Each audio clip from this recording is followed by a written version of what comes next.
In this video, we will look at all the possible architectures Canary supports as it pertains to data collection, and how that data is routed to one or more historians. Solutions can be on-prem or cloud-based, depending on the client's needs. The first Canary component in this path is a data collector, which is always paired with a store and forward service. The collector service connects to a data source, such as an OPC server or an MQTT broker. That data source could be local or remote to the collector. We prefer the collector to be installed as close to the source as possible to minimize data loss when network outages occur.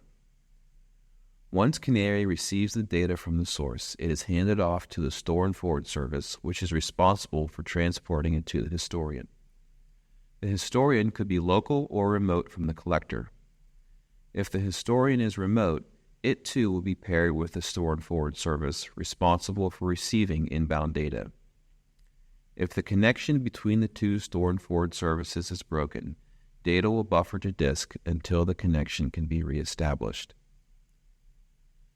Multiple collectors of various types can be deployed as needed for each source in the system. A customer may have hundreds of sites that need routed to a centralized historian. Recall that Canary does not license its collectors. Similarly, the data being collected from multiple sources may need routed to multiple destinations, such as a prod and dev historian or a redundant historian. Within each collector, the user can designate where data will be sent using a comma-separated list of destination server names or IP addresses. The store and forward service will then duplicate the data stream for each destination. If the network contains multiple layers that data must travel through, Canary offers a proxy configuration, which allows data to be forwarded through these intermediate steps. A proxy server is simply a store and forward service that forwards the data on to the next destination.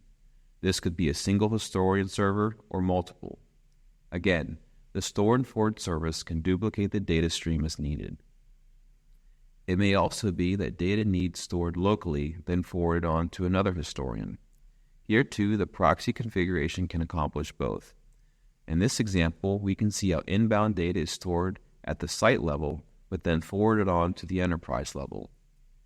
Anywhere a store and forward service is installed, a proxy can be configured to send data to another destination. The drawback of this architecture is if the site historian goes down, the enterprise historian will not receive data either until it comes back up.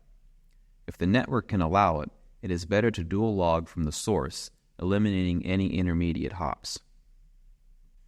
In this video, we discussed how a client can deploy as many collectors as needed. These collectors can be configured to route data to multiple destinations. If data is needed to travel through multiple layers of a network to arrive at the historian, the store and forward service can be configured as a proxy to accomplish this.